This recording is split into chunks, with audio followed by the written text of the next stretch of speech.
Mr. Martinez, this is Miss Portillo. Can you hear me okay?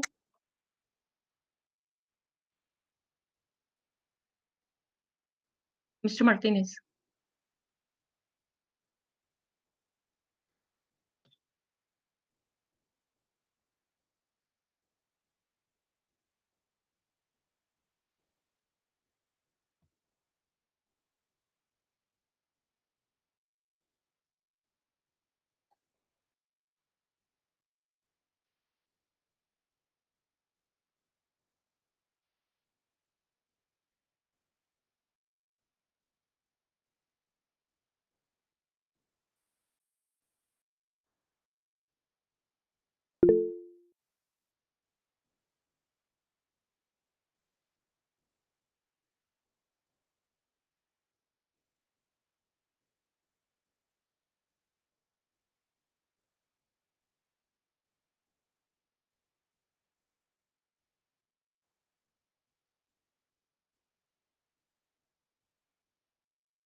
Okay. Carlos? Good evening. I am Armando Cuellar Jr., President of the Weslaco ISD Board of Trustees. This regular board meeting is being conducted pursuant to Governor Greg Abbott's suspension of certain open meeting law requirements to the extent necessary to allow for telephonic and video conference meetings in response to COVID-19. Notice of this meeting has been posted online for at least 72 hours. The board is meeting by the use of Google Meets and telephone transmission, which allows two-way communication for members of the public during public comments. A recording of this meeting is being made and will be available to the public at a later date. The time now is 6:01, and I call this meeting to order. I will now begin roll call by polling each board member. Present, Mr. Isidoro Nieto. Present. Mrs. Jackie Sustaita. Present. Mrs. Jackie Sustaita. Present. She raised her hand, Coach. She raised her hand? Yes, so I think she can hear her. Okay. I see. She's present. Coach Ed- Present. Dr. Jaime. Present. Mr. Los Santos, Mark. Present. Mr. Andrew Gonzalez. Here. And myself, Armando Cuellar Jr. We have a full quorum. Let the record reflect that we have a quorum present. Item number 3, opening prayer. Dr. Canales. Board of Trustees, the opening prayer will be led by Lucia Portillo, a health science teacher from Weslaco High School.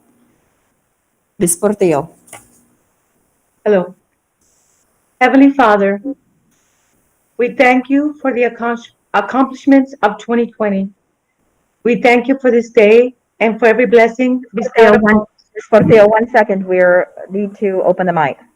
Okay. Apologize for that, ma'am.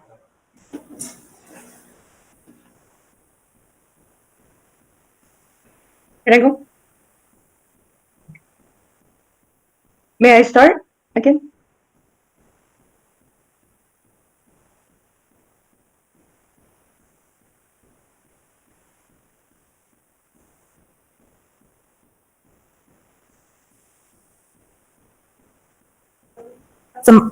Test the mic.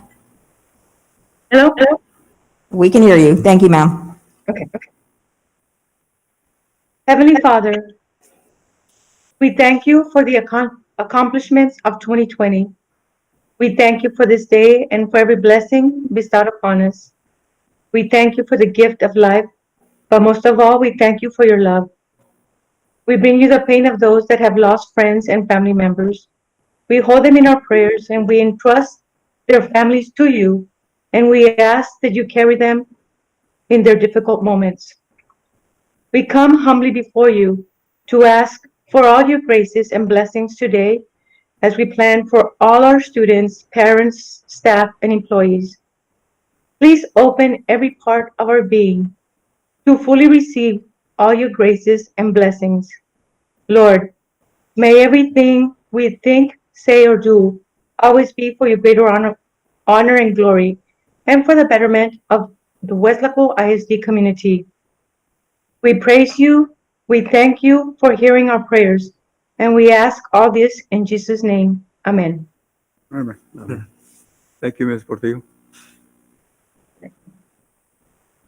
Item 4, Pledge of Allegiance, Texas Pledge. Dr. Canales.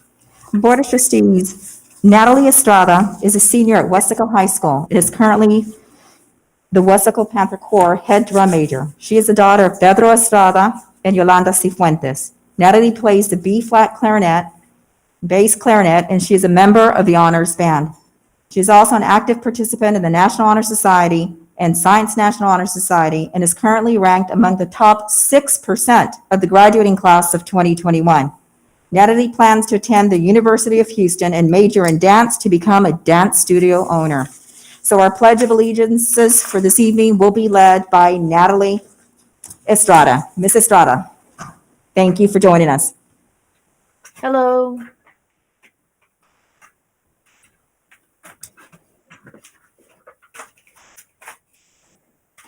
Natalie, whenever you're ready, go ahead. Okay, thank you. Um, I pledge allegiance to the flag of the United States of America and to the republic for which it stands, one nation, under God, indivisible, and liberty and justice for all. Texas Pledge, Natalie. Texas Pledge. Honor the Texas flag. I pledge allegiance to thee, Texas, one state under God, and one indivisible. Indivisible. Sorry, I got nervous. Thank you, Natalie. Thank you, Natalie. Item 5, awards and recognitions. Dr. Canales. Board of Trustees, we have a couple of recognitions this evening. One of them for our Wildcats football team, and this recognition will be led by Mr. Robledo. Mr. Robledo. Thank you, Dr. Canales. We want to congratulate the Weslaco East High School Wildcats football team for their outstanding season.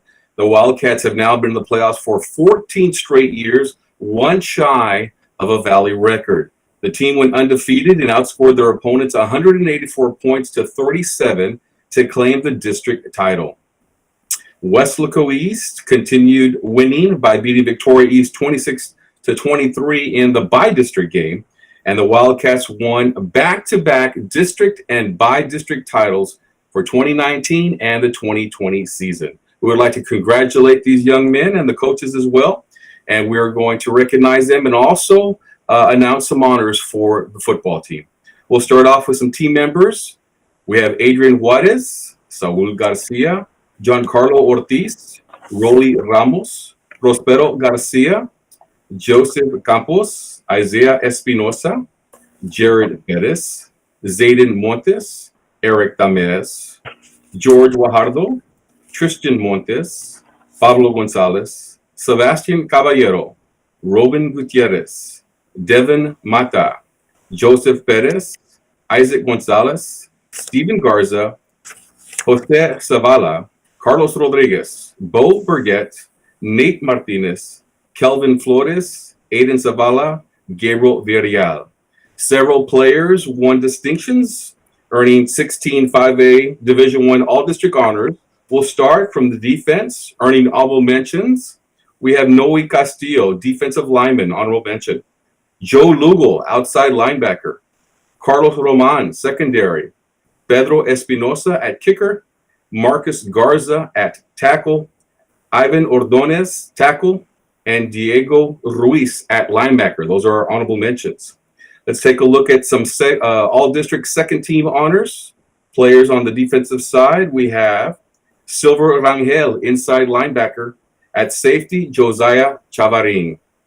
These players were recognized for first-team all-district honors. We'll start on the defensive line. Defensive lineman Rodrigo Puentes. Defensive lineman Josué Morales.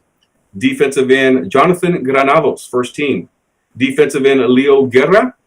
Inside linebacker Jordan Velasquez, also on the first team. And secondary, we have Johnny Barrera.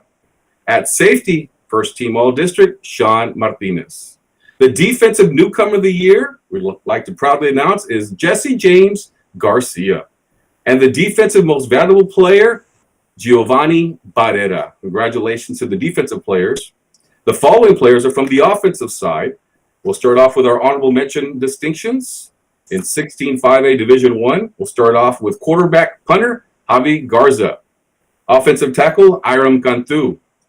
Receiver, Sergio Martinez. Quarterback, Ashton Guajardo.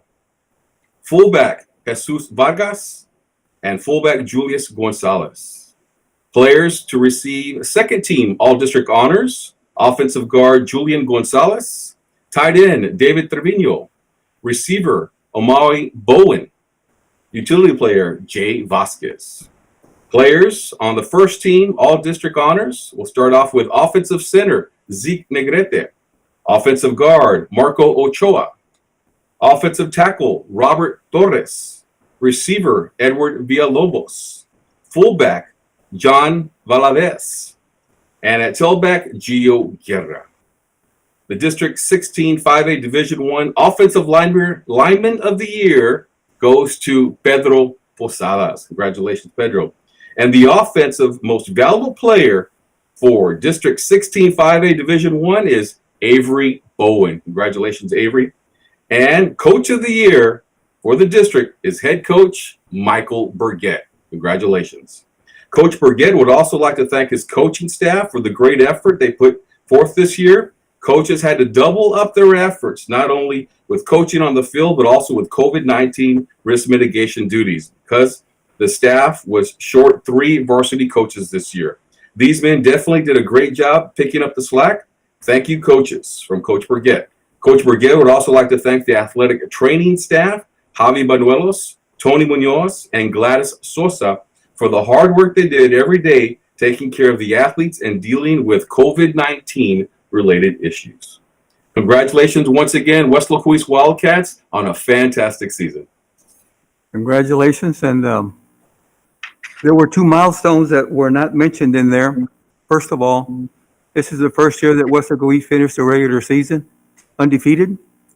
That's a first. And congratulations to Coach Burgett, who is now the all-time winningest coach at Weslaco East. So for all the success and everything, to each and every one of the members, coaches, the whole program, congratulations for a job well done. Anybody else? Coach City? No, just congratulations, Wildcats. Keep up the good work. Any other comments? Hey, Coach Burgett, your entire team, all the students and parents, congratulations, another winning season. And I hear next year we're breaking a Valley record.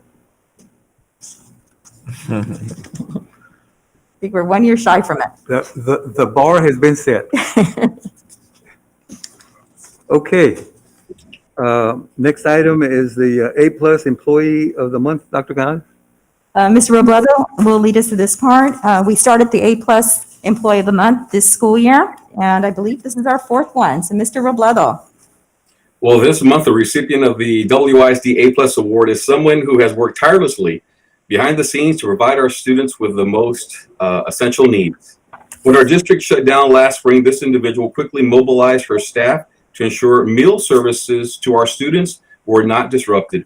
As the shutdown stretched into weeks, the summer feeding program kicked in, helping many families who were impacted financially as the COVID restrictions continued. She did everything possible to ensure that thousands of students would have access to meals with curbside service and school bus deliveries. As COVID severely limited social gatherings, she took the initiative, and our employees were able to enjoy our Thanksgiving tradition. Despite the long hours of coordinating and limited staff, her attention to detail and positive attitude has always come through. From the district's Food and Nutrition Services Department, the Employee of the Month is Miss Dora Peña. Congratulations, Dora. Thank you. Thank you very much. Congratulations, Dora. Well done.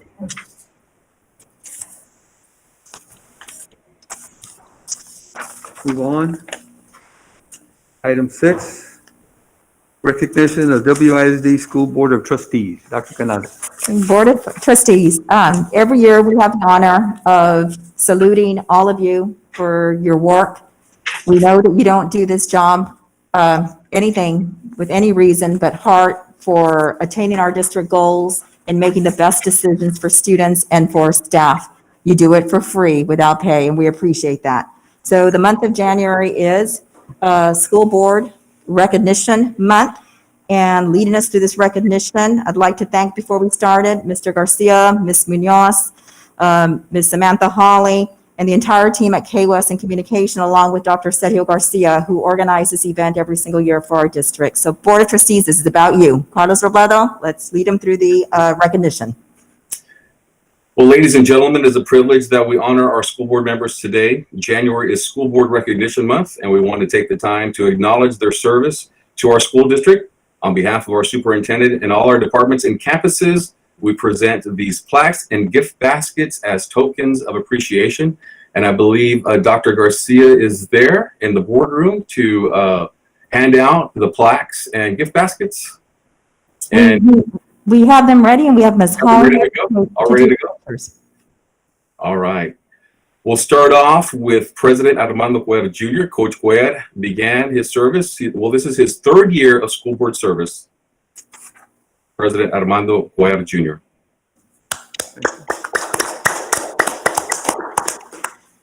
Up next, we'd like to recognize Vice President of the school board, Dr. Jaime Rodriguez, who has completed 4 years of school board service. Dr. Rodriguez, congratulations. Thank you. We'd also like to recognize Board Secretary Jesse Trevino, recently elected to place 1.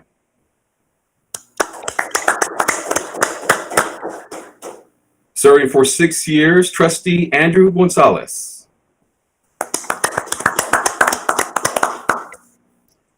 Serving for 6 years on the school board, Isidoro Nieto, Trustee. Recently elected to place 2, Marcos de los Santos. Recently elected to place 3, Ms. Jacqueline Sustaita.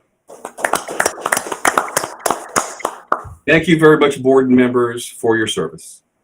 And Board of Trustees, each campus created a sign that you can see around the beautifully decorated boardroom.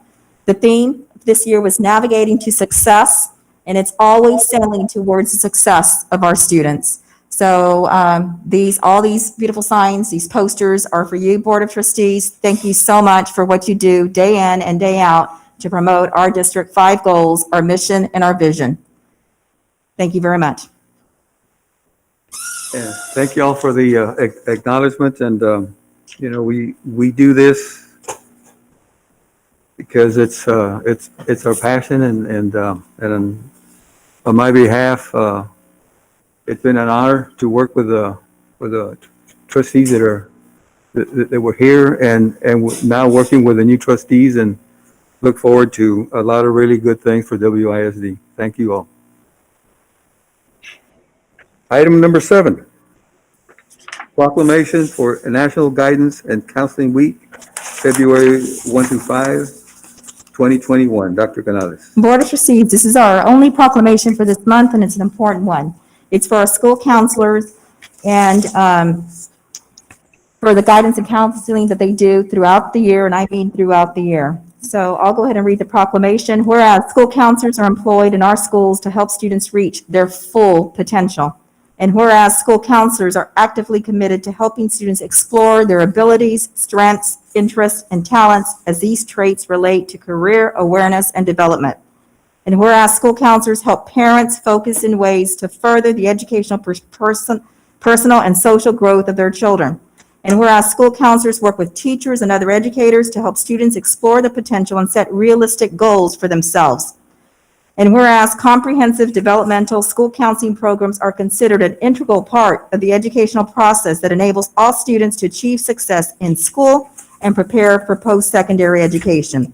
Therefore, our board president, Mr. Armando Cuellar, does hereby support and proclaim February 1st through 5th, 2021, National Guidance and Counseling Week. It's a proclamation, Mr. President. And we're very, very thankful for everything that our counseling department does year in, year out. And, without your support and your expertise, a lot of our students wouldn't have the direction that is so important. So for everything you've done, everything you do, thank you very much. Any comments from Dr. Jaime? Coach, same, thank you, counselors, for going above and beyond. I know sometimes you get asked to do much more than that we normally would do, but appreciate everything that y'all do, and thank you very much. Coach Jesse? No, I just want to thank all the counseling staff for all the work that they are doing and have done. I know this, especially in this year, with all the planning and so forth, we appreciate your hard work. Thank you. Mrs. Susaita? Can you hear me? Yes. Okay, good. I just want to thank the counselors, especially, well, I have a lot of friends and family members that are counselors, and they put a lot of time and hours into what they do. It's their passion. They love it. So it doesn't go unnoticed. We appreciate what you do. Thank you so much. Okay, Mr. Nieto? Actually, counselors do a lot for all students. And actually, the counselors are my favorite group of all groups. I shouldn't say that, but they are, because they work day in and day out with students with different situations that they have. So counselors, again, I echo the sentiments of the other board members. Great job. Thank you. Mr. Gonzalez? Thank you, Coach. Yes, again, thank you to all our counselors that currently are going through these tough times and these children that still need the help. For all your efforts that you do to reach out to them and their families, we thank you tremendously, tremendously. Thank you so much. And Mr. De Los Santos? Yes, thank you. I just wanted to say thank you for all your hard work, all the time and effort that they're putting in, like everyone's saying right now with COVID-19 and all the situations with their academics, and not only that, but there may be psychosocial issues that they're dealing with. So they're going above and beyond this year, and thank you very much for everything that you do. And again, thank you, thank you, thank you. Now we go to item number 8, public comments. I understand we have one. President Cuellar, you have one. His name is Juan Guajardo. Mr. Guajardo, you're online? Yes, thank you. Can y'all hear me? Yes, we can, Mr. Guajardo. I have something to read before we give you the floor. Absolutely, sir. Pursuant to the Texas Open Meeting Act, the Board of Trustees may not deliberate on any comment made by a member of the public on a subject that is not included on the agenda posted with notice of this meeting. As per the Texas Attorney General, the scope of board discussions for a subject not part of the meeting, let's see.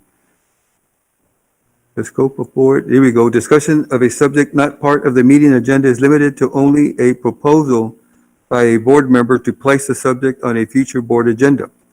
Specific factual information or recitation of existing policy may be furnished in response to inquiries, but the board shall not deliberate or decide regarding any subject that is not included on the agenda posted with notice of the meeting. Audience participation at a board meeting is limited to the portion of the meeting designated for that purpose. At all other times during a board meeting, the audience shall not enter into discussion or debate on matters being considered by the board, unless recognized by the presiding officer. No public comment presentation shall exceed 5 minutes. Any disruptive behavior by any speaker may result in the speaker's removal from participation in the meeting. Please be mindful of using names or personally identifiable information, as there is no immunity from defamatory comments while participating in public comments. State your name and address, please. My name is Rene Guajardo. I live at 500 West 16th Street in the great city of Weslaco, Texas. Thank you. And I promise that I'll stay within the 5 minutes, Mr. Cuellar. Thank you, sir. Coach Trevino will keep time. He will let you know at the 4-minute mark when you have a minute left. You may proceed. Sure. Good evening, Dr. Priscilla Canales, Superintendent of Schools, Mr. Armando Cuellar, Board President, and all Board of Trustees, and all our community. Again, my name is Rene Guajardo, and I am a proud member that serves on the South Texas College Board. Since my areas cover Weslaco, it is my esteemed pleasure to extend our most sincere appreciation for the consummate work being accomplished at Weslaco ISD. It truly is an honor to see your continued motivation and dedication as we find ways to combat this pandemic. Even though I understand firsthand the many challenges the entire state faces, I still see our Weslaco ISD administration, teachers, and staff's resiliency in providing a top education to our students in our community. Each January, South Texas College recognizes the dedication and leadership of partnering school boards for their ongoing support of dual credit programs and other partnership opportunities for students. Allow me the opportunity to boast about Weslaco ISD. Weslaco ISD has 3 designated dual credit pathway high schools offering specific higher education pathway to its high school students. They consist of Weslaco T-STEM's Early College High School, Weslaco East Early College High School, and Weslaco 21st Century CTE Early College High School. To cap off my immodest remarks, I would like the community to know that 113 Weslaco ISD students earned a certificate or an associate degree in the spring of 2020 before receiving their high school diploma. Congratulations to all 113 students for their stupendous accomplishments. South Texas College thanks Weslaco ISD for its support, leading to STC becoming the first college or university in Texas accredited by the National Alliance for Concurrent Enrollment Partnerships. From the South Texas College Board of Trustees, dual credit programs, the administration, the faculty and staff, thank you. Thank you for your resilience and patience. It is truly commendable. Onwards and upwards, and blessings to all the Weslaco ISD family. Thank you, Mr. Cuellar, and blessings again to all Weslaco ISD employees and school board members. Thank you again. Thank you, Mr. Guajardo. Okay, Dr. Canales. Item number 9, Superintendent's Report. Dr. Canales. Board of Trustees, we have several items to report: COVID-19, air purification unit, student enrollment, semester schedules and grades, and insurance. So I'll begin with just our reports and our 5 district goals. This is constantly our mind as we face COVID-19. As we've talked before, Weslaco ISD was on a road to high levels and higher levels of success every single year. Our 5 goals are student success with a literacy focus, engaging learning environments, parent, community, business, industry partnerships, professional growth and leadership development, and financial strength.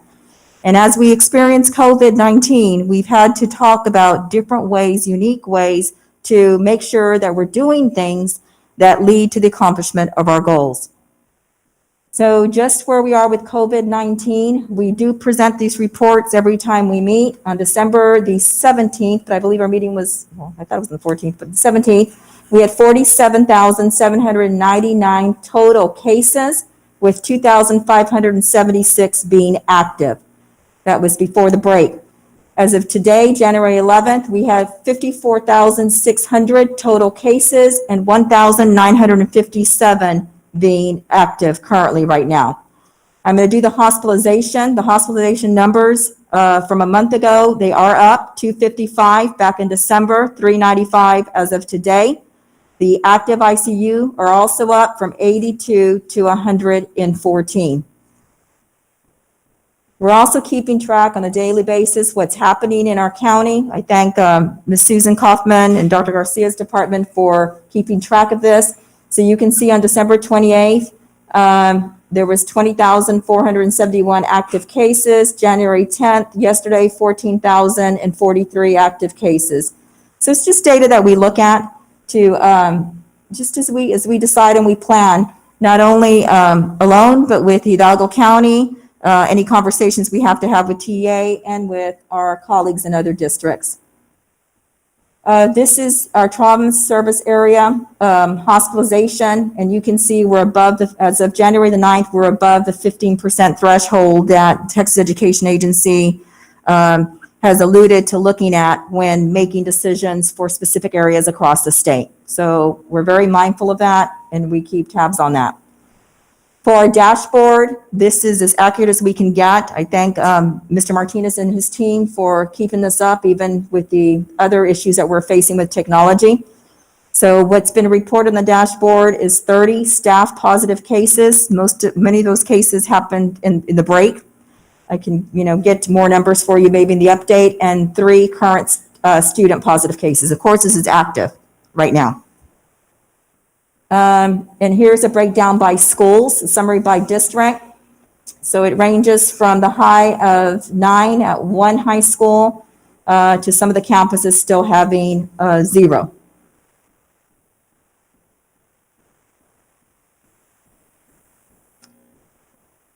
So moving on with COVID-19 updates, these are the results of the parent survey back in December. This is for the 4th 6 weeks or the 4th grading period. Some of our grading periods don't have 6 weeks. And these were the responses. So for parents who responded, we had a 27% response rate. So a total of 4,538 responses for students. And we had 83% selecting home for the 4th grading period and 15% selecting school.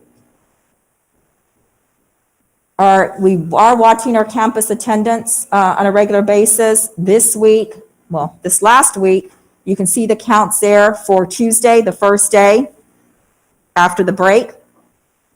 Wednesday would be 1.6, Thursday and Friday. So we're averaging in the 600s and mid 600s, pretty much. That's what we averaged last week. We'll continue to take on-campus student attendance on a daily basis. Before the break, we were close to, Mr. Aguilar, look at you, we're close to 1,000, I think, pretty much before the break.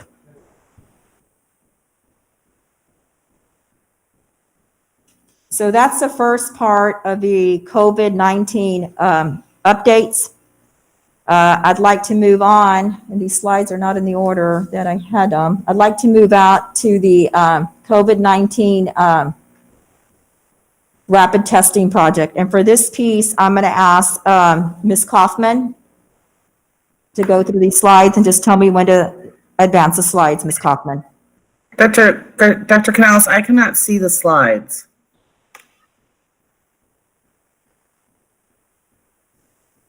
Can you see?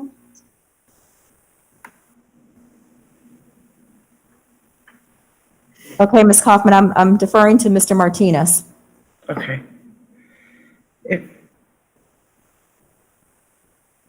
If you want, you can read them to me, then I can comment. Okay, Ms. Kaufman, I'll go ahead and go through them. Ms. Kaufman, can you get them from the Google Drive? Yes.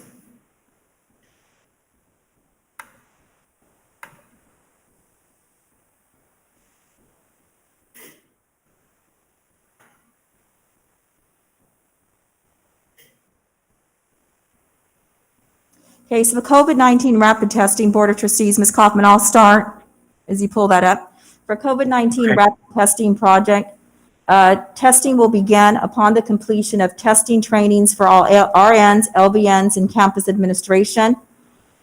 We have received medical waste bags as is required, and we have contact-free testing kiosks that have been developed by our departments. They're completed and they've been delivered to the campuses. Tests will be administered on Tuesday, Wednesday, and Thursday mornings prior to the beginning of each work day. They're coming up. Okay.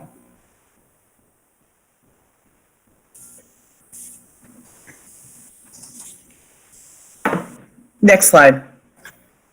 I went over this slide, the second slide. Do with the next one? Yes. Okay, there we go. The Weslaco ISD COVID Rapid Testing Project. The BINEX Now testing administrators must complete the required training prior to initiating testing at each campus. They first need to take the BINEX Now required modules. They have to do a hands-on training by the Weslaco ISD COVID-19 Testing Task Force on how to use the testing kits. They also have to undergo a training by the WISD COVID-19 Testing Task Force on how to complete the registration process and how to link the COVID test kit with the individual registration form. So there's a lot of different aspects of these testing kits, and there's technology also involved. And it took us 3 days to figure out all of this, and we have a great plan now, so I'm excited about that. Next slide. We've changed our plan a little bit. We are now going to be testing asymptomatic staff only. And then our second phase will be testing asymptomatic students. However, the nurses won't be testing the students. The parents or guardians will be performing the test after they've been instructed on how to do this by the nurses. It's important to note that TEA did an update to the Binax Now antigen testing. This is only a screening tool and cannot be used as a diagnostic tool. Anyone who tests positive will need to go to see their physician or any medical professional for further testing or whatever that physician would decide. Next slide. Oh, I'm done.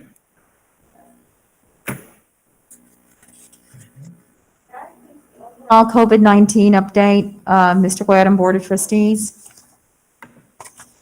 And we can go on to some of the other topics. Now, Dr. Canales, how's the other, was it the curative? How's that coming along?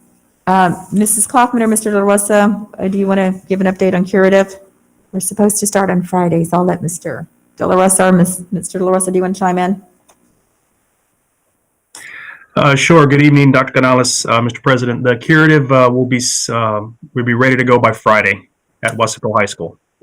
And marketing materials should go out on Tuesday or Wednesday, instructing people on how to sign up online and the directions of where to show up at what time, because it actually gives you an appointment to show up there at the high school when you sign up online. So we should be going by Tuesday, Dr. Rodriguez.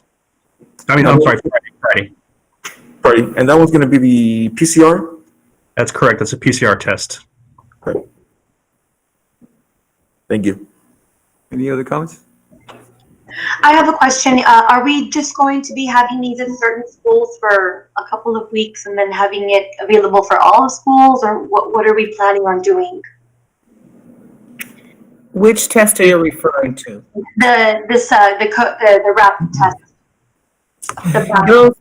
It'll initiate at one school, and then we'll eventually roll out the process to every school. We're having a training with the nurses on Wednesday, and then the administrators, and then we'll roll it out, and we'll start. And hopefully, after everyone is able to monitor it, we'll have everything up and running in 10 to 14 days. Okay. And another, I'm sorry, go ahead. No, go ahead, ma'am. You go first. I was actually going to mention, I've heard other school districts are actually running their tests on Sundays, so that I guess by Monday, those people who, in case anybody does test positive, you know, they avoid coming to school on Monday. Is this something that we could look into, or if would this work for Weslaco ISD? Well, I mean, anything is possible, I'm sure, but I guess we'd have to talk to personnel. Right. Yeah, Mrs. Dida, we can look into it, definitely. I mean, if you know which districts have decided to switch to that for the very reason of having a heads up for Monday, we'll definitely look into it as a possibility. Okay. My question was, will other personnel be certified as well? I know you mentioned RNs, LVNs, and campus administration. Will other administration be certified as well in case there's shortages or they need assistance on the campus? Or any type of support? Or are those the only categories that are going to be certified? I don't believe we're limited to those, Mr. Los Santos. Oh, no? Ms. Kaufman, can you verify? Oh, sure. We're not limited to train. I mean, we can train everyone. And I'm hoping that the way that we have developed this approach to implementing our program, it's going to be very easy. It's going to be very safe. It's going to be contact free, and people will be more than willing to assist with it. Oh, definitely. Yeah, because I just saw that in other districts where they have, district level admin, et cetera. And in order that way they can provide support if needed. Okay, thank you. Okay. Okay, so for the next part of the superintendent's report, we have a few updates on air purification units. And Mr. Riojas, and Mr. Americo Garza. Yep. May I start, Dr. Canales? Yes, sir. Okay. All right. Thank you, Dr. Canales, and Coach Cuellar, our board president, the members of the board. I wanted to give you a quick update on the air purification devices that we've been studying and looking at. And so if you notice today, when you walked into the lab room, we have two samples in there. So you have the blue sample made by, I think it was Blue Air. And that was one of the samples that we were looking at. And we ordered that when we purchased it so that we can test it because we were worried about the noise, the sound, how much noise it would make in the classroom. And then, of course, the other one that you see in there those are the ones that we actually ordered for the isolation rooms, and we have 5 of those in the district as well. So the HEPA filtration, we want to incorporate these devices to help us clean out the air and remove any particles, bacteria from an encapsulated area. Okay, so basically, we want to use the HEPA filtration to eliminate unwanted dust particles, germs, and contaminants in the rooms. So kind of gave a little breakdown on cost. The cost is a range, if you see. So the estimate cost per unit is approximately about 1,600 to 1,700. We do have a very good number of, or a calculated number of classrooms throughout the district, and we are at 1,200 classrooms. Number of estimated additional units for department support areas. So we looked at, cafeterias, libraries, the larger areas in the district, even some of our high school classrooms that are a little bit larger than your normal 700 square feet classroom. And so with those, taking those measurements into play, that's an additional 732 units. Okay, so each unit covers approximately 700 square feet, which is kind of the basic size for one of our classrooms. Some are larger than others, but we use that as the median number. And so we came up with a total estimated number of units needed for the district of 1,932 units times the $1,700, which would be the high end. We could definitely get them a little bit lower based on the purchasing manner that we will purchase these. And so we're looking at approximate cost of about $3.2 million or $3.3 million. That's kind of a high, 3,284,400. That's not a number that I use a lot. So, but that's kind of where we're at numbers wise. And then proposed procurement method, we would obviously go out for proposals, and then the estimated recommendation for board approval would be in March. And these things are being Mr. Garza has done a lot of work, extensive work in researching these models, and they are kind of mass produced. And so we've gotten some feedback that upon appeal and of course approval from our board and superintendent, upon appeal, 2 to 4 weeks we can start receiving these units into at Weslaco ISD and dispersed into the classrooms. And so we are looking at a unit that you see there, the picture that you see there, it's called the RAP, the room air purifier, and it's the most ideal unit. It is very, very quiet, very not as noisy and distracting in the classroom, and will clean a classroom of square foot, about 700 square feet, in about 10 minutes.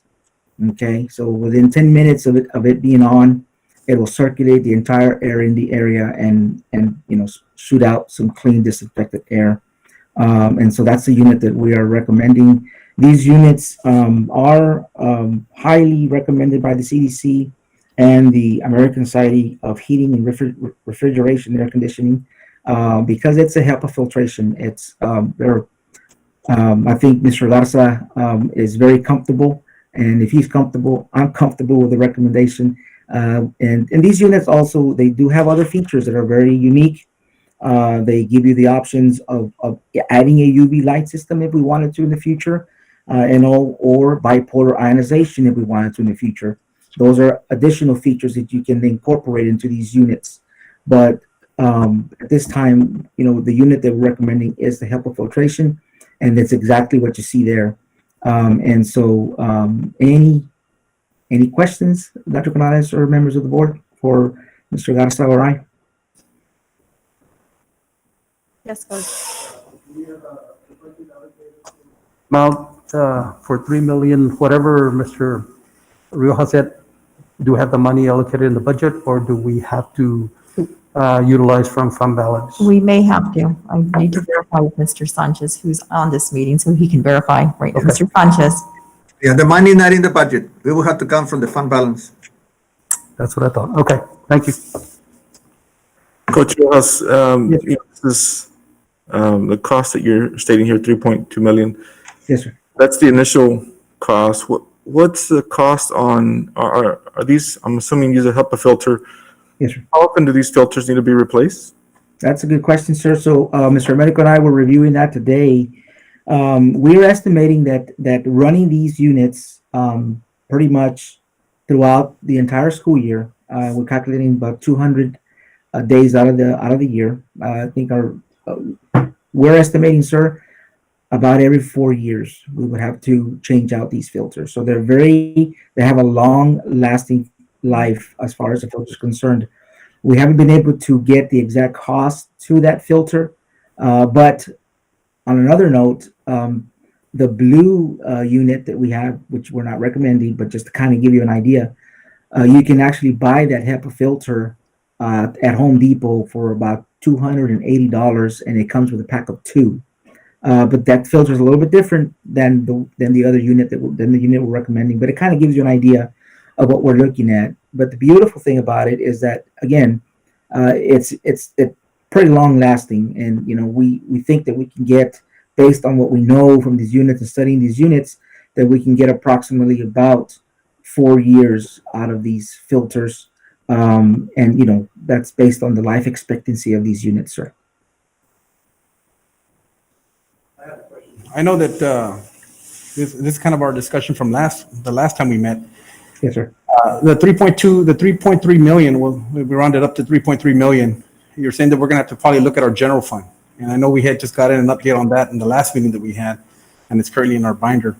But we also stated the last time we met that we had monies allocated in construction as well, too. I think last time you said we had about 9 million. Is that correct, Mr. Sanchez? I don't remember that figure, sir. And we don't have any money allocated for any projects for purification devices. Right. All the time we talked about it was to be brought from fund balance. So everything, it has to come out of the fund balance. The unencumbered funds were in the fund balance. No, we didn't have any funds allocated for this in the construction fund. Right. But there's no other resources that we have out there instead of tapping into the fund balance, or that's kind of what I'm asking. You're talking about our savings, the portion of the fund balance, it's unencumbered. Yeah, yes, that is correct. That is the funding. Yes, that you're going to tap into. Yes. But we don't have one thing a plate that we can look at, which will be in fund balance. And once we get the final numbers with the audit that we have, it should be finished in the next 2-3 weeks for the year, that we might have a little bit more than what we thought. That money that will be in the fund balance, but it would have been is the savings, if you want to call it like that, for the 19-20 year. Okay. So we're looking at about 4 million. If we already used up about 2.5 with the one-time benefit to employees that the incentive payment that we did. Right, that came out of the fund A balance. larger amount, we might be able to grab some from them. If you're gonna invest into these many units, can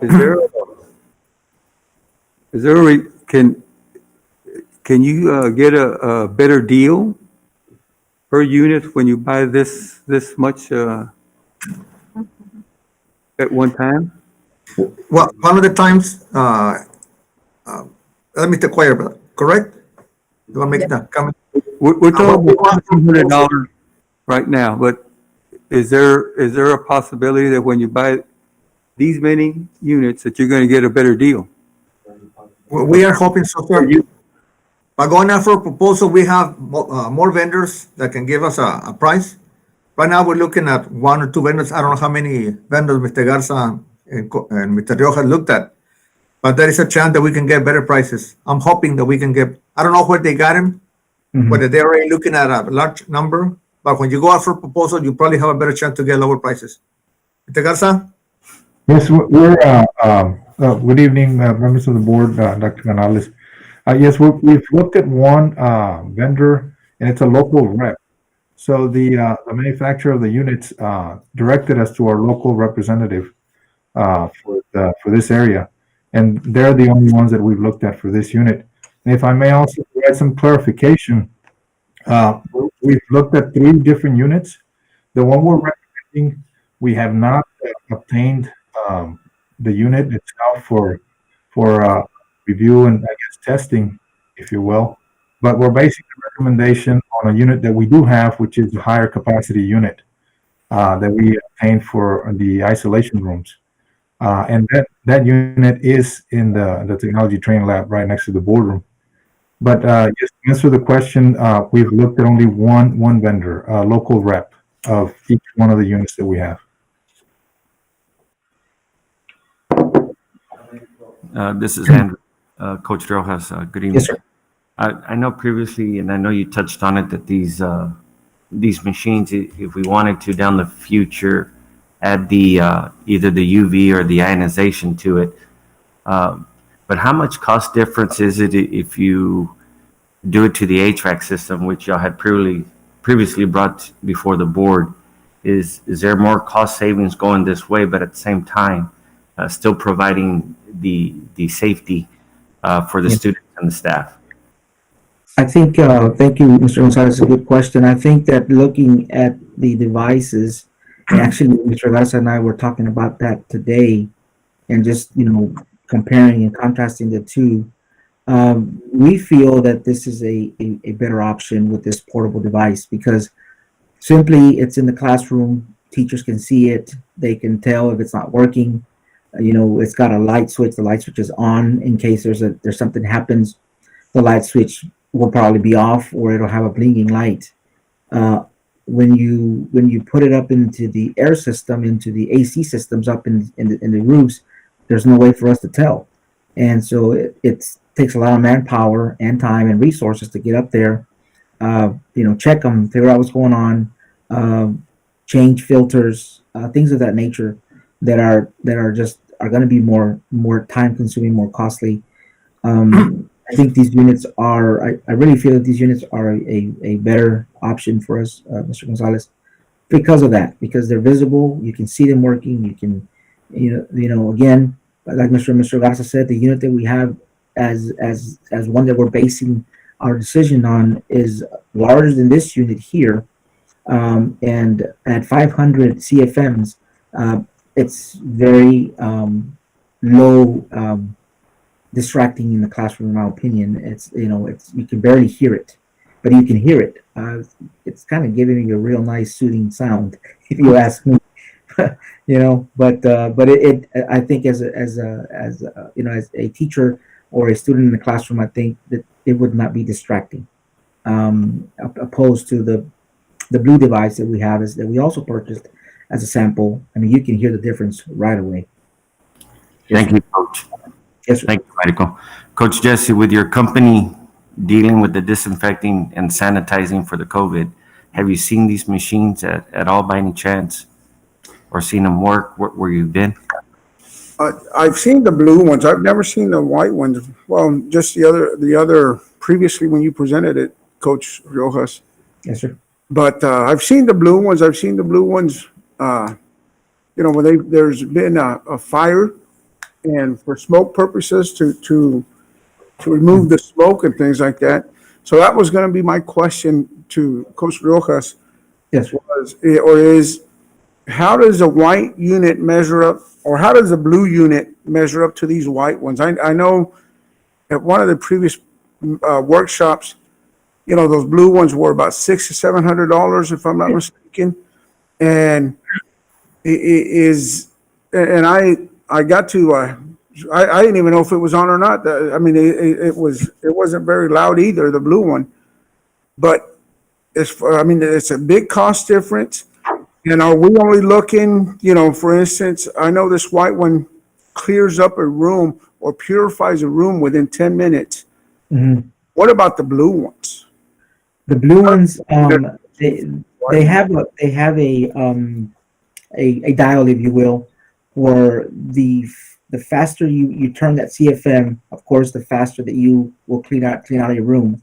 The slower that you go, the lesser it takes. So what we felt with the blue one, and you're right, sir, you're absolutely right. Um, Mr. Trevino, it is a cost difference.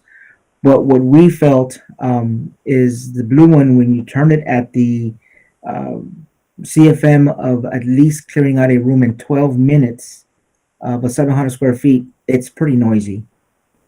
And I think that it would be I think it would be a distraction in the classroom. And I think Mr. Garza felt that. I don't know if Mr. Aguilar had a chance to go by and take a look at it, or hear it. But I felt that it would be a little too loud in a classroom, because technically, I think you want to turn that dial up a little bit, at least to get a room cleared, at least the minimum 12 minutes. And it does. You can hear the difference right away. But once the room gets purified, or because I don't think we're going to be battling too much. I mean, the unit is constantly going to be running. Mm-hmm. So once it purifies a room at whether it's 10 minutes or 12 minutes, and it's constantly going to be working after that. Mm-hmm. Each unit, I think, is going to be, when it comes to that point, I guess the biggest factor here is the noise level. Yes, and I think that's something that we can look at when we go back to the lab during the executive meeting, is to check out really how the noise level in this, because I do know we have some bigger classrooms where the noise level may not be as big of a factor in some of the other rooms. Yes, sir. If I could add something, Coach. I'm sorry. I was going to piggyback off of what he said. I know that Mr. Trevino and we walked through several classrooms and the superintendent, and several teachers bought their own little air purifier, and it had the UV and the bacteria. They bought it themselves. They weren't too loud. It didn't seem to bother the kids at all. Mm-hmm. In one of your presentations, you stated that which machine was it that's widely used in hospitals? Or I think it was Mr. Garza. One of you all stated that one of the machines was widely used, and that's why the parts were so readily available, because they're used in hospital settings. Was it the blue one? It was one of your. Yes, the blue one has been used also in hospital settings, as well as these units. So again, the key thing to these units is the HEPA filtration, and they all use it. So now we're looking at other features, which is noise level. If we want to look at aesthetics, that's another story. But primarily right now, our concern is the noise level, and that's why we obtained one of the blue units. I personally saw the unit at a local clinic here in the valley, and so I heard the noise, and I said I'm concerned about it. So I'd like to get one for us to check it out. And we did have one place. We bought two of them. One of them is there in the technology training lab, and the other one was placed in a classroom today at Airport Drive Elementary. And so we, without telling the teacher anything about it, we just asked her to try it out and give us her opinion about it. And so we're working on that as well to see if she does complain about the noise level, and we'll make sure that she did use it at the maximum setting, because that's where you get the highest noise output of it. But these other ones, the blue one is based on the information of the unit. It is intended for construction areas. It doesn't have any casters or any wheels. It's not metal. It's a hard plastic case, which is very durable, but nonetheless it's plastic as opposed to these. So there's some of the cost differences there too. But because it's more geared for construction areas or work areas that were shops, that's why I'm assuming they didn't put too much effort into the noise level as opposed to these other units. These other units are intended for also hospital settings, for classrooms, for isolation rooms as well. All right. Thank you, sir. I believe we still can go back when we go in the back area there and check them out, because if it's a noise level, right now everybody's on headphones or everybody's looking into a computer right now, but I think if we go back and look at a regular classroom setting last year at this time, with all the kids talking, the teacher giving instruction and so forth, I think the only time the noise, I mean, I being in a classroom, I don't think it's not fair to gauge right now a classroom setting, because right now every classroom is silent, even with 3 or 4 kids in there. But in a regular classroom setting of 24, 25 kids, they're interacting, the teacher's talking and so forth. I think I believe that we can overcome that noise level on those blue ones. And I'm just wavering the cost of each unit and the advantage and disadvantage of each one. But I believe that we could still be effective in a classroom setting, in a regular classroom setting, obviously, with those blue ones, and get away with effective learning in the classroom. I think the only time it may hinder us or affect us is, when they're taking a test. But, when they're testing, maybe you can turn it off for that hour and a half, and then crank it back on. And then within 12 minutes of that, 12 to 15 minutes, that classroom should be purified again. So I think that would be something to consider as well. Because, right now I don't foresee having a classroom. Right now, I think the numbers are, if we were to have 11 to 12 students per class is the max, I think, or 11 to 14, I can't recall the number. If we had everybody come back in an ideal situation, by the month of March or something, we would still have 11 to 14 students with a proper social distancing in the classroom. So I think taking that into consideration, I think those blue ones, we may be able to get away with purifying and get away with that, with using those blue ones. I think we all see the benefit of these purification systems, and I guess the price, I think, is what's kind of has us second guessing this particular unit there. And now, quick question, Mr. Sanchez, if the RFPs, if we go out for RFPs, are we just going based on this unit, or are we going to open it up to other units, and then we can see what other options we have? Dr. Rodriguez, we could start with these 2 units that we have.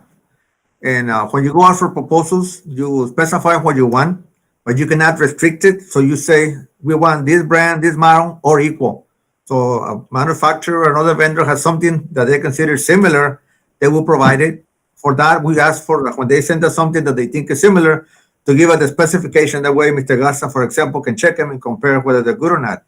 That way, we like it, the price is better, and it's pretty much the same as the other one. We can save money that way, we can recommend that one. Or we can consider other ones when we go out for proposals. Can we set a price range or on the proposal? We don't usually set a price range when it's items like that. And I don't know whether that would, how would it affect us, whether we limit somebody who might be a little over. Let's say that we work with a 700 or 800, there's something that costs $900, and they're gonna be left out because we put a range. And we might get a good product. Well, Usually when it's for items like this, we can never put a price. Well, we could try it. You're saying that we get the proposal and their initial price cost per unit, then we can have a rebuttal with them and say, well, we're willing to pay excess amount per unit, and just negotiate that, right? That's But I think it's we can go for proposals and just see what comes in, and then maybe go from there and decide what we can afford. And because all of you will have some great points, and ultimately, when we do decide what we're going to do, we're going to base our decision on what's the safest thing for our children. Every student in our school district, every staff member has something very valuable, and that's called life. And we're not going to draw a line on what we're going to do to protect the safety of all our children and staff members. So the ultimate decision is going to be on what is best for everybody. And Andres, Yes, sir. not to put pressure on you, but we'll find a way, okay? Okay, not a problem. Okay. Question for Mr. Rojas, and it's only because I want to inform the public, but Mr. Rojas, in your last meeting, you provided us with a lot of information, and you all did a lot of research. You did, and did Mr. Gatsa. I commend you on all the research. You continue to find alternatives to make our classroom environment safer.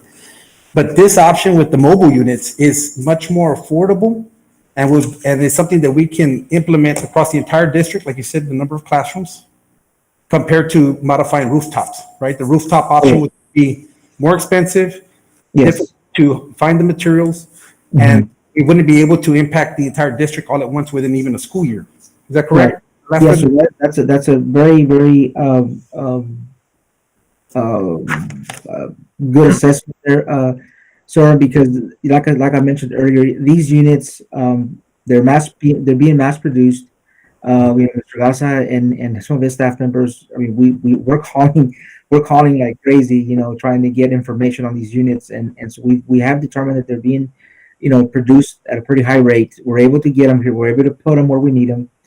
We looked at every single square footage of all our district, every single department. You name it, and that's why our unit totals are pretty high, because we looked at all the areas that we need to cover. And so by far, this is a much better route than putting up anything up on the roofs or on the rooftops or in the AC units, and much less work intensive for our staff as well.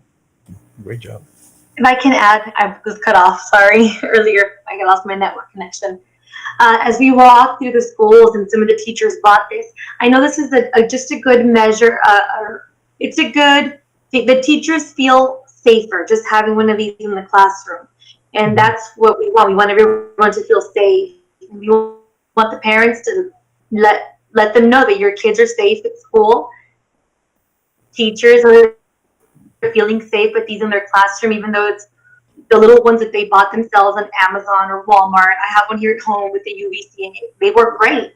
So this is just a measure of safety, and I'm sure they really appreciate that. So it would be very good to get these or any other ones. Okay. Thank you all, everybody. Dr. Canales, student enrollment? Yeah, the next item on the agenda, student enrollment. We still have the December 11th report due to the technology issues that we're facing on student enrollment. So we'll provide an update on the board update this week if we're ready to do so, Mr. Martinez. And the other, so if I may move on, President Guayad, to the semester schedules and grades.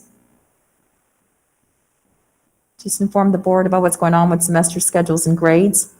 And this particularly impacts our high schools. So for our high schools, we have year-long classes and we have semester classes for half credit. Year-long classes are continuing with second semester content and grades. As soon as we have the e-school up, we need to give our teachers 2 full days, well, not full days, evenings to enter grades for the prior semester. I'm talking about the last grading period ending December the 18th, after eSchool Plus and Teacher Access Center grade books becomes operational. So that's a critical piece for us. I think we're there. We were there, or maybe I wanted to hear that we were there. We're almost there. And then we'll have to give our teachers 2 full evenings to enter the grades, close out the first semester. Only grades earned during the third 6 weeks of the third grading period prior to December the 18th, and semester exam grades will be entered for that period. Grades will be available to students and parents as soon as possible after the verification of grades. So given the technology issues, we did have some issues with grades. High schools are about credit, earning credit. We have semester courses and we have full year courses.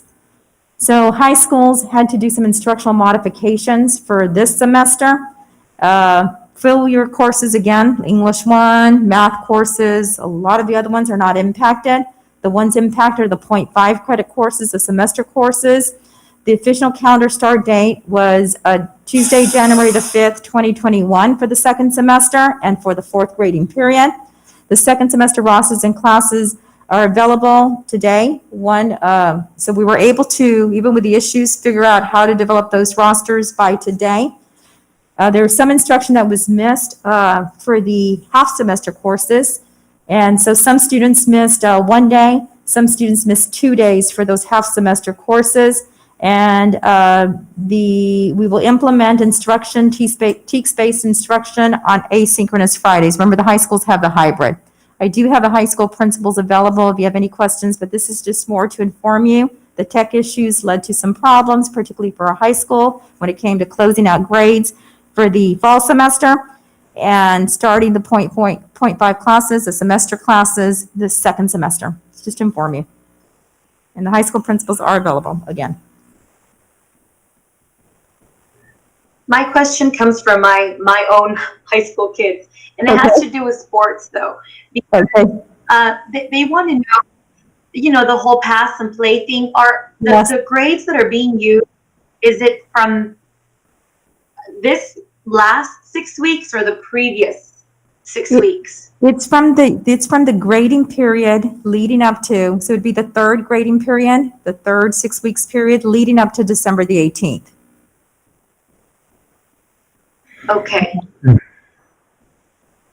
Because they were telling me something about some kids that were supposed to have played this because of their grades couldn't because they were using old grades or something. I said, I don't know. I mean, their technology's down right now, so I don't know what grades are being used. But so we are using grades that are the most recent grades for the athletes.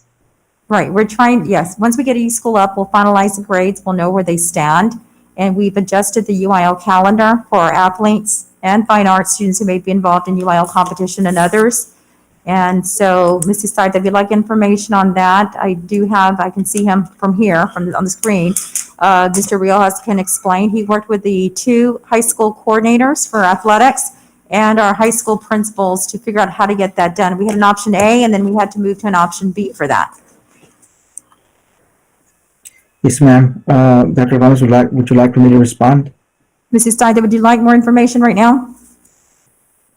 Sure, that way whoever's listening, they can. Mr. Riojas. Oscar, Yes, okay. Oscar, before you start, Yes, sir. very, very quickly, did you already have our school calendar approved by UIL? Remember how we used to have the UIL approve the school calendar? For Correct. So, Ms. Ustaita's question can be answered by what have we established as the grading period and when it goes into effect with grace periods and so forth. Correct. Yes, sir. And so, Dr. Canales, Coach Cuellar, our board president, the members of the board, Mr. Staita. That's a good question that you're asking right now. There's been a lot going on, but absolutely, it's very important. And so I've been in communication with the UIL, and like Coach Cuellar said, we do have a UIL-approved eligibility calendar that cannot be amended, that cannot be touched. That has been approved by the UIL. So the only thing that happens at this point is the UIL gives us 2 options, okay? One option is to leave the calendar as is and hope to get availability or our teachers' availability to verify grades.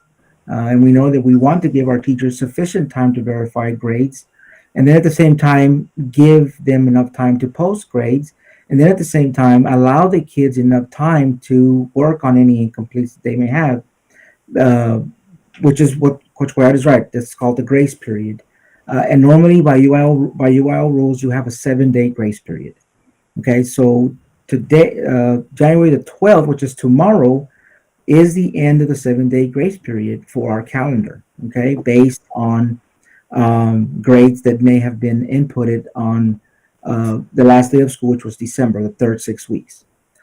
Okay, so because we're not able to verify grades for the third 6 weeks, we have to go back and use grades that were posted in the second 6 weeks. Okay, and also determine if students regained eligibility at the 3-week progress report checking time that may have failed the second 6 weeks may have gained eligibility back in the middle of the third 6 weeks. Okay. Now, when we go on vacation, all students become eligible because you have 5 consecutive days or more of no school, of a break. So everybody becomes eligible, whether you failed or you passed. The big question mark comes when we do come back to school, which for us it was January the 5th, Tuesday. On that day starts a 7-day grace period. So all students that were eligible or regained eligibility are working on incompletes. That's their time frame for them to fix those grades. So the second option that we have, which is what we're recommending to our coordinators and to our principals, is to use what the UIL calls the UIL COVID-19 provision. So basically what that does is it allows you to extend your 7-day grace period to 14 days. Okay, so in essence, what that does is it gives our district, the ability to verify our grades, post grades, and it gives the kids an opportunity to work on their incompletes. Give them an additional 7 days. Where it becomes tricky is that the UIL is giving you 14 days, but they're also going to take 14 days away from you if you become ineligible.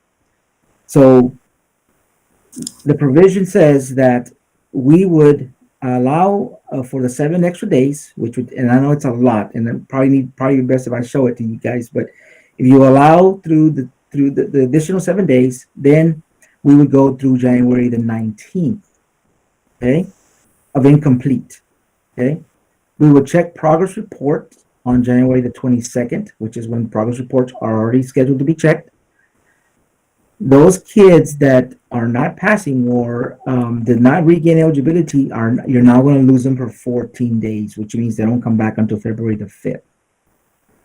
Okay, and that's the COVID-19 provision. That's the provision that the UIL put out this year due to COVID-19. Although this is not necessarily a COVID-19 issue, it is a very unique issue that we're dealing with in the district. So the UIL has allowed us to use this provision. So basically, we're just extending the 7-day grace period to 14 days instead of the 7.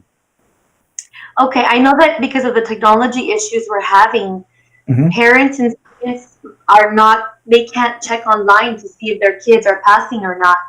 So how are they supposed to know what's going on, if they're passing, they're failing, if they're missing?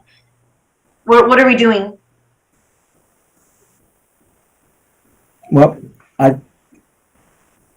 normally what we do with UIL and coaches is, our coaches communicate with our students via some form of communication for progress reports type of communication to try to get some of those grades. The dilemma that we're in right now as a district is that our teachers are not able to generate those grades. Our teachers are not able to generate the end of the third 6 weeks grades, and we're not able to get into those systems as of December, the week before we went on vacation. That was a whole week that our teachers were not able to generate or to verify or to check grades. And so we felt that it's very difficult to require a teacher or to ask a teacher respectively, say, hey, what did Oscar Riojas get the third 6 weeks, because they've got so many kids, so much stuff going on.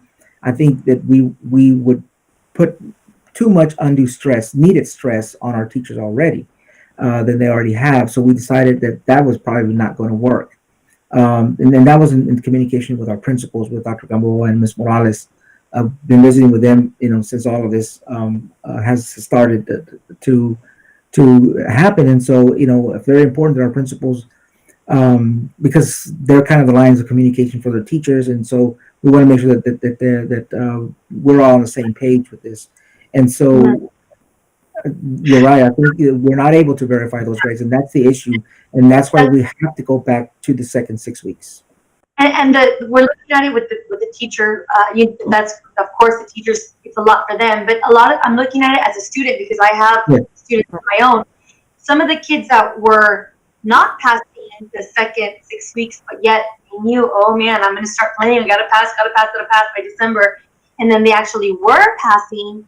They're not able to play, even though they might have already been passing because of their old grades, but yet they don't know because of the East Pool is down. Right. And so yeah, that's a good observation, Ms. Staita. And so students that may have failed the second 6 weeks, and like you say, they know soccer's coming up, they know basketball's coming up, they know, and so they're, they start getting their little ducks in a row and they start working towards getting eligible.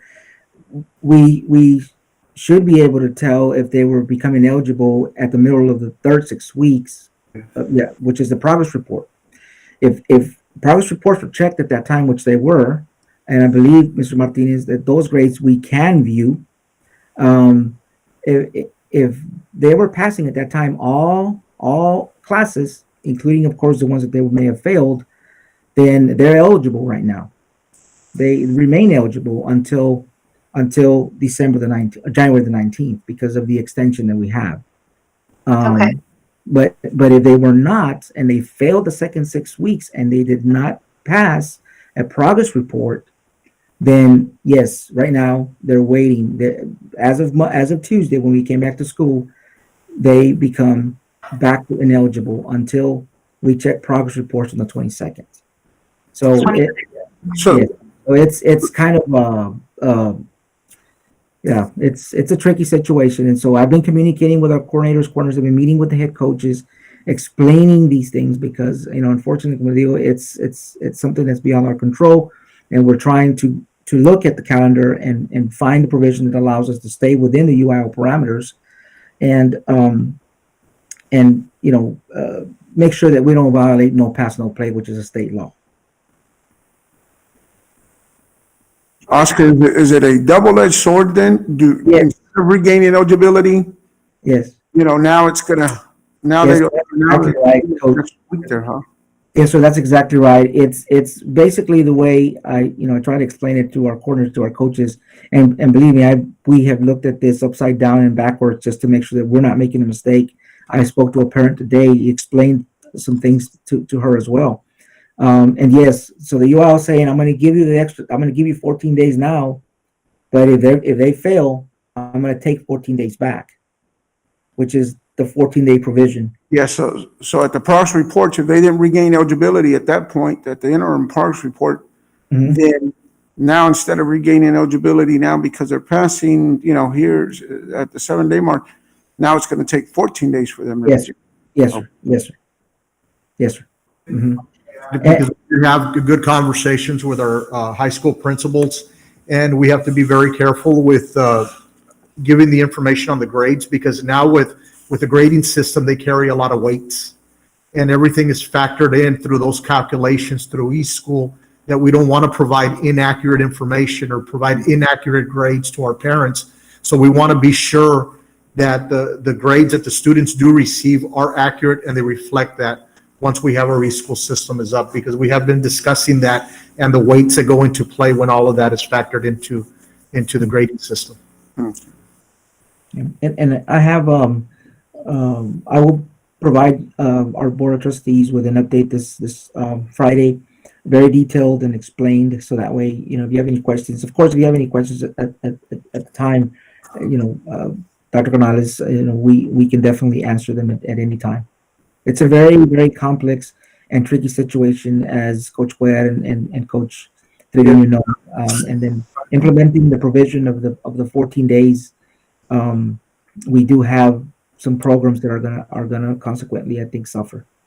Yeah, the easiest thing to do is to get that UIL calendar and break it down as to when eligibility takes effect and so on and so forth. I mean, we can get into a lot of detail on what you have to start the school year, but right now it's all based on those grades. So that would help to have that the UIL approved eligibility calendar. Yes, sir. Yeah. Yes, sir. Grade recovery initiatives. Will those be available in the second semester for? Yes, sir. And for some of these .5 courses too, we'll look at the Fridays for the high schools. It's a hybrid and it's asynchronous, maybe providing some synchronous support, some other things. So we are planning, and our principals are planning for recovery, not just for this, but just for the slide that we're expecting. Perfect. Good question, sir. Thank you. Any more? Hey, Dr. Canales. We have the last item is insurance, and I'm going to pass this to Mr. De La Rosa for our self-funded employee benefit plan. Yes, thank you, Dr. Canales, and good evening again, everybody. This is our standard slide that we show for our self-funded employee benefit plan. This data, the data here reflects a time period of September 1 through December 31st of this past year, so roughly exactly 4 months of data. So I'm going to approximate the numbers just to make it go a little bit quicker. Last year on our medical claims, we spent $3.2 million versus this year, we're at $4.1 million. So that's an increase of approximately $925,000 overall. Again, the prescription drug aspect of it is the second part. And last year at this time, we spent $1.4 million versus this year we're at $2.1 million. And this is something that I've advised the board that we're kind of keeping an eye on because the price of prescription drugs is rising quite rapidly. The fixed costs, these of course our stop loss premiums and the admin fees that we paid at Blue Cross and Blue Shield. Last year they're at $682,000 versus this year at $876,000. That's an increase of approximately $193,000. As I mentioned in the last meeting, this number will equalize throughout the year as we start to see, as we start to catch up to the different, types of rebates and stuff like that that we get from Blue Cross. Again, so last year at this time, a total, we're at $5.3 million. This year we're at $7.1 million, and that's a 33% increase, almost a $2 million increase over last year. So again, with the rising medical claims costs and the prescription drugs, we're keeping an eye on this. So I'm not too terribly worried yet, but if we keep progressing this way, like I said, we will keep an eye on it. The next slide is the self-funded workers' compensation program. And again, we do a 2-year comparison this year versus last year. So the number of claims last year was 17 versus this year at 25. We incurred approximately $56,000 this year versus $58,000 last year. We paid a little over $19,000 this year versus last year, almost $27,000. So which leaves us with outstanding reserves of this year of $36,959.70 versus last year at $31,398. So the workers' comp plan is running very well. And with that, I'll open it up for questions. Canales, you said that we were 2 million, right? Yeah. Than last year at this time, correct? $1.8 million, correct, sir. It's almost. Our budget allocation for this year is what? We funded approximately $20 million for this year. Okay. So we should break even, but like I said, we are keeping an eye on it. And I will have some further discussions with Blue Cross when I meet with them later this month, kind of find out where we're going with this. Is it as a result of COVID? Do we have just higher big ticket claims, if you will? But I can tell you, just from what I've seen and that I've spot checked, a lot of it does have to do with what we're spending on COVID. And our fiscal year will end when, in August? In August 31st, correct. We're 4 months into it. Well, okay. So De Rosa, I have a question. I have this question from some parents who have their kids in athletics. The rapid test that they're taking right now, they're being billed for that, or is it supposed to be free? Because they're getting bills on their insurance that they're getting billed for these rapid tests. The rapid testing is billed to the insurance. Now, if the parent doesn't have insurance, then it's supposed to be billed under the CARES Act. So I'm not sure exactly, if it's, I can speak to district insurance. They should not be receiving a bill, our district employees. And again, we'd have to get specific cases or specific information to look at it. I couldn't give you a broad answer. But certainly, if you can have them give us a call, Coach Joe also was also who negotiated that contract with the testing. Yes. But it's supposed to be billed under the CARES Act. Correct. Okay. So if they have insurance, they will be billed. If they don't have insurance, they won't be billed. The insurance will be billed, correct. Okay. May I say, Mr. La Rosa, that I did have a parent that called Mr. Saita, and we did get her in communication with the doctor. And so, because of course she was had received what she felt was an outrageous bill for a COVID-19 test, and so the doctor's like, oh, the doctor was very good. She called the parent, and I don't know the further details, but they ironed out the situation, whatever it was. But yes, if you do have any of those concerns, please refer them to me and or to the campus trainer, because they're the ones that are also in charge of the campus, and we'll definitely take a look at it and see what's going on. Okay. So no out-of-pocket cost for the parents. It's all billed to insurance. That's correct. Okay. Rosa. Sir, I know that you're saying that everything looks on track, that we should be okay with the money that's allocated already in the fund for our self-funded insurance plan. And I know that, or maybe you can let me know, I've read and by experience know that usually a lot of claims happen in late spring and in the summer, because people are typically off, and that's when they have time for surgeries and they schedule more appointments and whatnot. Worst case scenario is that when we finish the fiscal year and we exceed the amount that's allocated in the budget, then what happens? The balance is taken from fund balance. If there's a negative, or if we're in a deficit for our health insurance plan, the funds have to be transferred from fund balance. All right, thank you, sir. Okay. That concludes the superintendent's report. Thank you, Dr. Canales. We now go to item 10, consent agenda. Look at the items there, A through J, and then I'm going to ask if any of you have any one of those items to pull.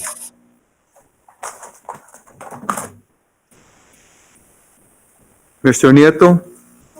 None? Mrs. Sustaita? None. Costeño? None. Dr. Jaime? I have none.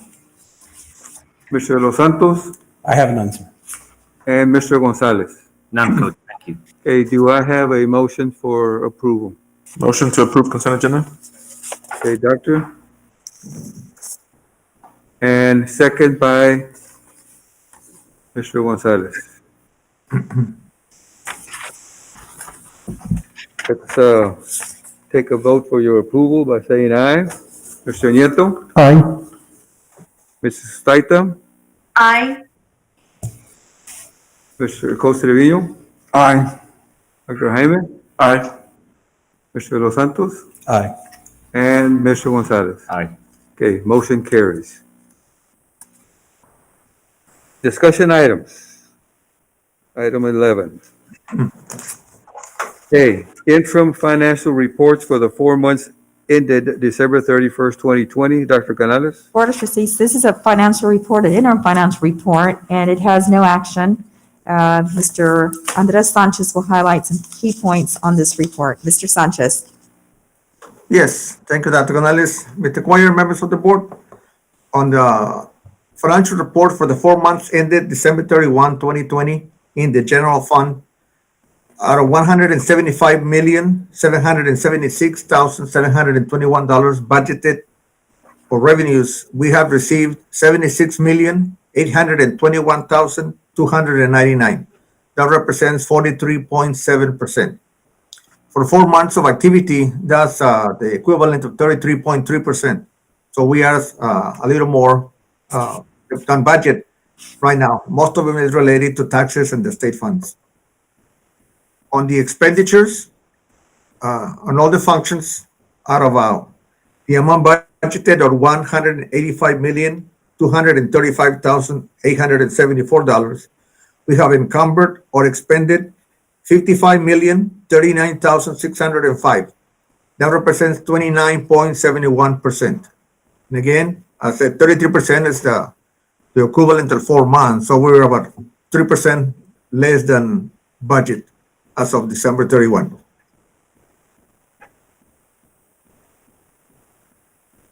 That is the report. Do you all have any questions or comments? Any questions? Thank you, Andres. Yes, sir. And part B, discussion of telemedicine, Dr. Canales. Board of Trustees, this item was requested to be on the agenda for discussion. It's discussion, there's no action.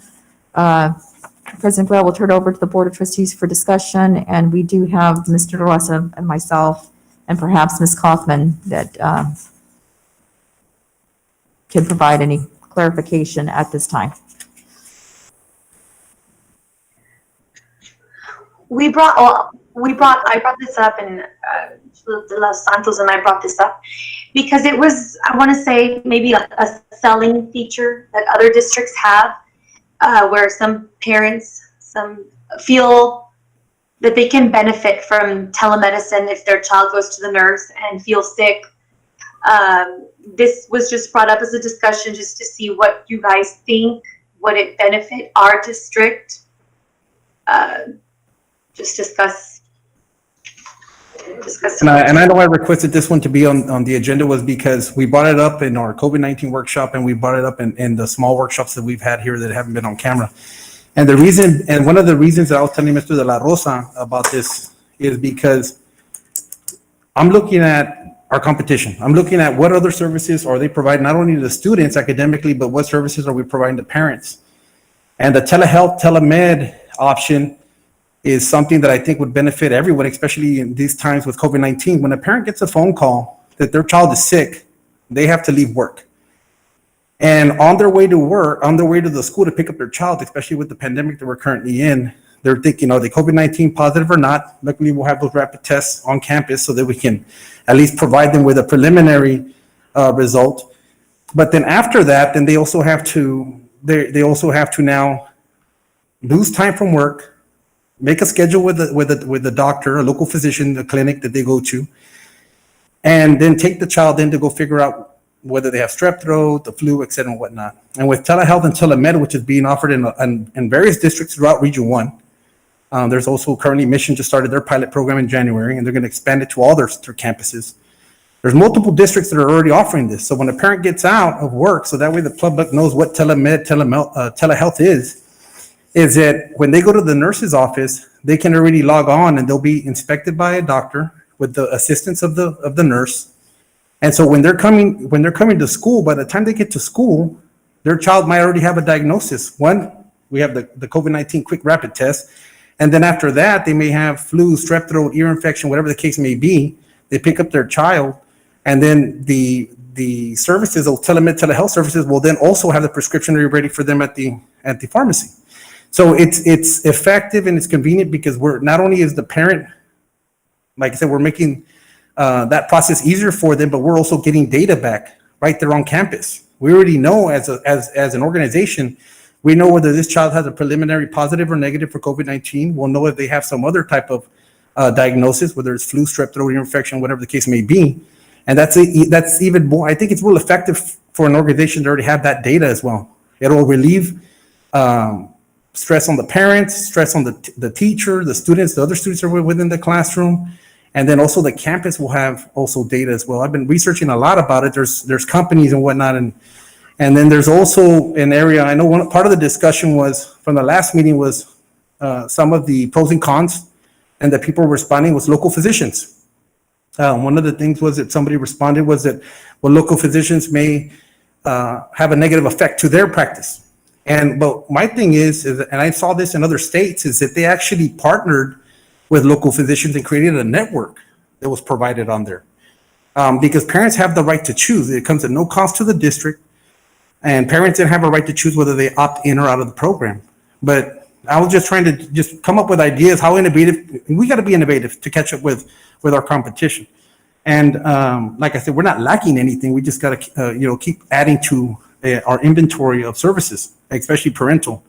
And I saw that at one state up north, what they did was that they brought together physicians from the local community, had a workshop, and we'll start picking ideas, and they were able to create this and expand this on their district. So it wasn't a national company or whatever the case may be, or a state company, but even local created that. Because I know that the physician that I go to, they already are doing that, where I can already see them through the iPad or through the desktop if it's a minor illness, if it's something that's, runny nose, cough, etc. So a lot of them already have that. So maybe it's just bringing them together. And this is just ideas, but bringing them together and developing something, because obviously districts throughout Region 1 are already expanding on it. Some of them I researched what they had available online. They're using different types of companies that are already currently in place. But I understand the concern was local, and of course we have to look at them because they participate a lot and provide a lot of services and support. But maybe starting to work on that and bringing them together and have just a brainstorming session and saying, is this something that you all can provide together, where all of you are an option, depending on where the parent signed up and signed into. And the main thing for me is why I'm pushing it, like I said, that I keep bringing it up, and I know Sustaita brings it up as well too, for her reasons, is that the data, especially with COVID-19, you'll have instant feedback. Mr. De La Rosa, his department, the nursing staff, et cetera, they won't have to make phone calls, track parents down, try to reach out to them and get information as far as what the condition and issue is with their child. And then you'll have everyone else that's within the classroom and also the staff. You can't tell, I know because of regulations, you can't tell them, but they'll know that if they're not told to go home, that it's not COVID-19, it's not a COVID-19 issue. And so just things to think about. And I was just looking at, like I said, it's just looking at other districts and what they're offering. And that's why I wanted to bring it up to the rest of the board and something to, food for thought. Thank you, Mr. De Los Santos. Dr. Canales, will you and Mr. De La Rosa look into Yes, sir. Yeah, we've talked about looking into it and doing some of the research, and it's, for us, it's been a little bit of time. So that's the next place that we're in, just looking at it, research. Love the idea about the workshop with local physicians, and moving from there. So definitely, Mr. Guo. Excellent. I mean, it looks like something that's really, really worth pursuing. Thank you. Any more discussion? Okay, item 12, discussion and possible action items. A, discussion and possible action for the board to consider approval to change the regular board meeting schedule on February 8th, 2021. Dr. Canales. Board of Trustees, on the second Monday of each month, we usually hold our regular board meeting. In February, the second Monday of the month is February the 8th, 2021. It's a day designated as a weather day on our district calendar. So administrative staff is recommending that the February 8th, 2021 meeting be rescheduled to one of the following days, either the next day to Tuesday, February the 9th, 2021, or the following week, Monday, February 15th, 2021. We will abide by the board wishes. So we're asking for you to take action on moving the board meeting date for February 8th, 2021 to either Tuesday, February 9th, or Monday, February 15th, 2021. So go to the February 9th, okay, Mr. Nieto. if possible. The Nieto, motion for the 9th, Yes, sir. and Mr. Gonzalez seconds the motion. Any discussion? Again, if we can all meet up on that date, I think it'd be great. I myself will be flying in Monday evening. I don't get here till about 10, so for me, it works out better. I'll be out on the 15th, so that's why that weekend I'm going to be out. So if possible, if not, that's fine. Okay, Yeah, I'll be out on the 15th also, so this will work. well, The 9th works. well, then we have a motion by Mr. Nieto and a second by Mr. Gonzalez to have it on the 9th. Let's take it to vote. Mr. Nieto? Mrs. Staita? Aye. Mr. Trevino? Aye. Dr. Jaime? Aye. Mr. Los Santos? Aye. And Mr. Gonzalez? Aye. Motion carries to move the date to the 9th. Item B, discussion and possible action to extend cost share waiver for COVID-19 testing and related visits. Dr. Canales. Board of Trustees, COVID-19 testing and testing-related visits are currently covered at no cost share as required by the Families First Coronavirus Response Act until the end of the U.S. Health and Human Services public health emergency. The public health emergency is set to expire on January the 21st, 2021. As of now, there has been no communication as to whether or not this will be extended. As a self-funded employee health plan, the district has the option to amend its plan designed to extend this benefit indefinitely. No cost share will be an invaluable tool for employees and dependents to obtain COVID-19 testing and remove any potential financial obstacles for them. So Board of Trustees, we are recommending that you approve the plan amendment to extend the cost share waiver for COVID-19 testing and related visits. I'll move to approve. Second. Dr. Jaime and Mr. Gonzalez, second. Do we have any discussion? I just have a question, because we talked about earlier about the insurance being billed for the COVID test. So, but here it's saying that the CARES Act, yeah, I'm just confused. I don't know who is the insurance paying this, or is the CARES Act paying it? I don't know who can answer. Yeah. Rosa? Yes, the insurance company, in essence, the district, is paying the cost for these tests. So what the CARES Act required was that if you go in and obtain a test, there would be no copay or no cost share to the employee. So, for example, if you have an office visit copay of $15, that would be waived if you go get tested for COVID.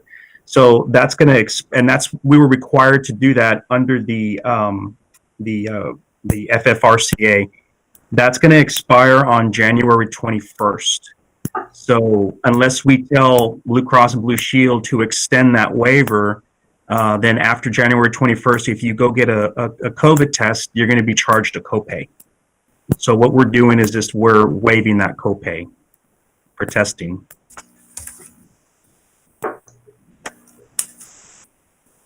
Okay. Jackie, did that answer your question? Yes, but yes, I've moved to approve this. So you said, was it indefinitely or just till the end of the year? It says indefinitely, so. Yeah, until we get some further guidance from the powers that be on what type of federal assistance or federal requirements we're going to have, we can always come back once the pandemic is under control, as vaccines are more readily available. We can always come back and just put an end to it when we feel the time is right,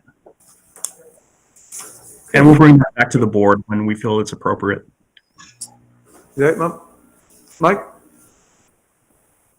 Is that it? Mike? Okay. Any more discussion? If not, okay. I have a motion by Dr. Jaime and a second by Andrew to take action to extend the cost share waiver for COVID-19 testing and related visits. Take it to a vote. Your approval by saying aye. Mr. Nieto? Aye. Mrs. Saita? Aye. Mr. Villo? Aye. Dr. Jaime? Aye. Mark De Los Santos? Aye. And Mr. Andrew Gonzalez? Aye. Motion carries. Let's go to C. Discussion and possible action to approve a resolution to designate authorized signers at Texas National Bank. Dr. Canales.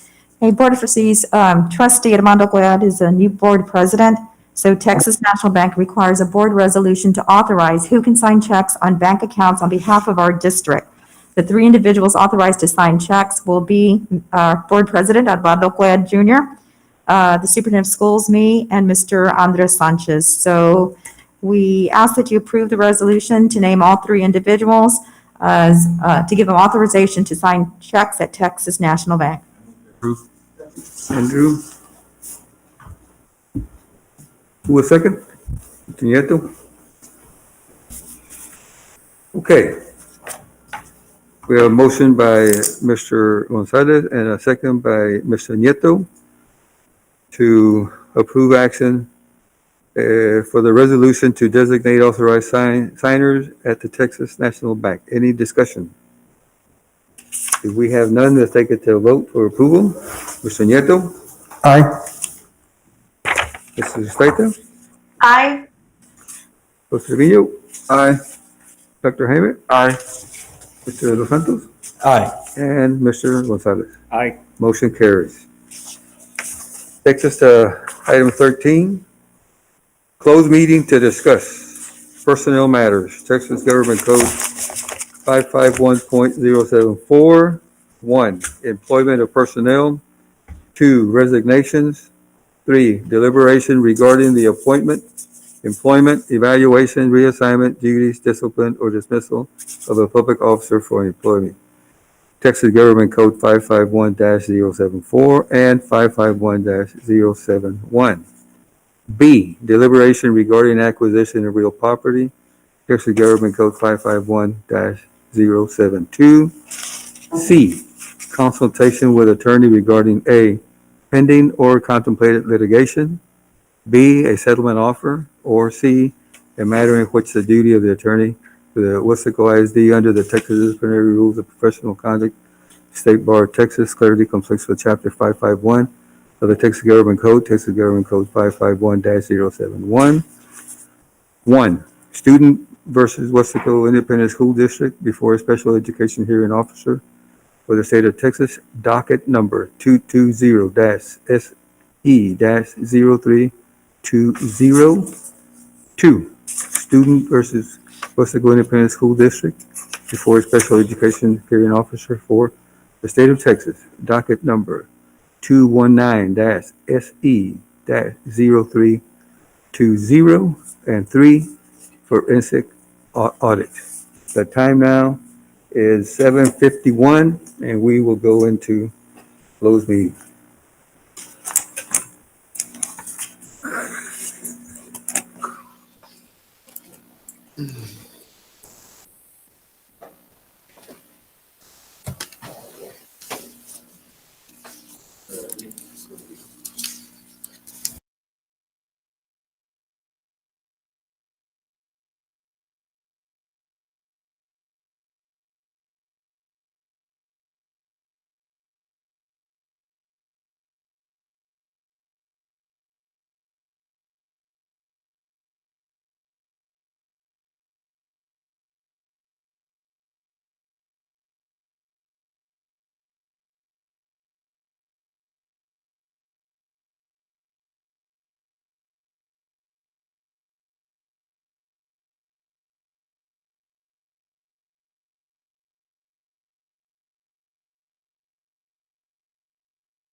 Do we have Jackie back on?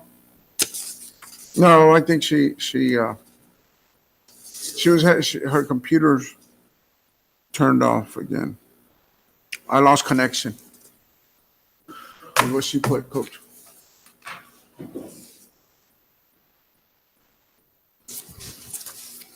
So I think we're good, Coach. we'll let the record reflect that Ms. Ustaita logged off About 9:20. at 9:20, what'd you say? Are we ready to go, Carlos? Okay. Okay, we're gonna reconvene now. Let the record reflect that Mrs. Sustaita logged off at 9:20.